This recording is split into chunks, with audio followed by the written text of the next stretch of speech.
So I had been going back and forth, like, and flip-flopping on whether to grow the oysters inside.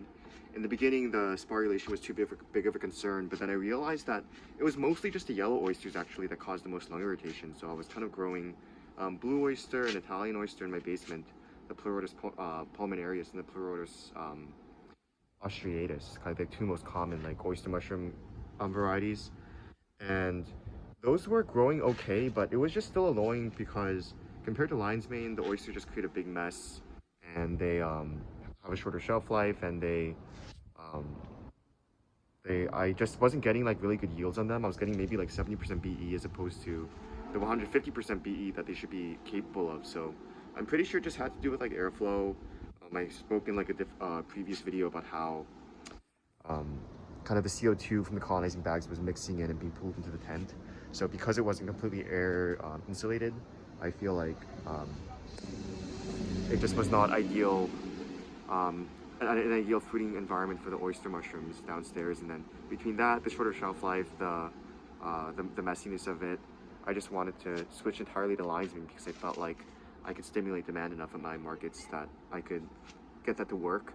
But because the oysters are just so popular, right now is September in Maryland, and the humidity is decently high outside. So I just wanted to try fruiting oysters outside and just see what happened. Right now, these blocks already actually,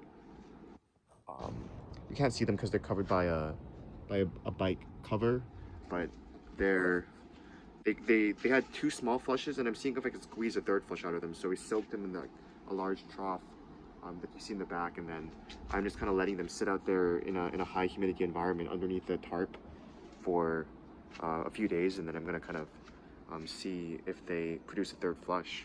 And then after that, I'm just gonna try fruiting oyster mushrooms in this little tent as well. I plan on putting a humidifier in there and then kind of moderating the humidity. And the temperature should just be fine. You know, it fluctuates between 60 and 70 in the fall here. So the temperature is actually perfect outside to produce oyster mushrooms. And being outside, I'm hoping that the fresh air exchange will be just a little bit better on its own without me needing to like regulate it with a fan. Yeah, so fun fact, when I was first starting this like 5-6 months ago, I unintentionally made a little mushroom fruiting bed outside because I originally started with straw, and I mixed my like spent mushroom substrate into my little garden as fertilizer. Little did I know that that would kind of attract bugs, so I stopped doing that at a certain point. But anyway, I mixed in my spent mushroom substrate, and then I also, when I transitioned to this sawdust, I didn't need the big bale of hay that I had left, or straw that I had left. So I also mixed that into my garden as compost, thinking that it wouldn't make, you know, I didn't realize it would do anything, and then it the spent mushroom substrate ended up colonizing the fresh straw, and then it just happened to be like pretty rainy around that time in the spring, so I just had like these huge oyster mushrooms fruiting in my backyard. And so while I was struggling to produce oyster mushrooms on my own farm, um, it just produced these huge mushrooms. And for some reason, yeah, when they were growing outdoors, they just produced much smaller pin sets, and so the mushrooms that grew out were very large in comparison to the larger number of small mushrooms that were growing inside. So definitely, you know, I have a lot to learn from nature and mushrooms outdoors, so hoping to get more to foraging as well.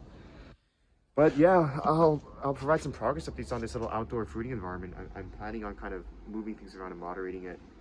The bottoms of the tent are not sealed, so I'm planning on putting some sort of like wood board at the bottom and then kind of taping the bottom of the tent to the wood board so that different critters and flies and other little, you know, slugs are not able to access the tent and kind of eat the mushrooms and destroy my produce. So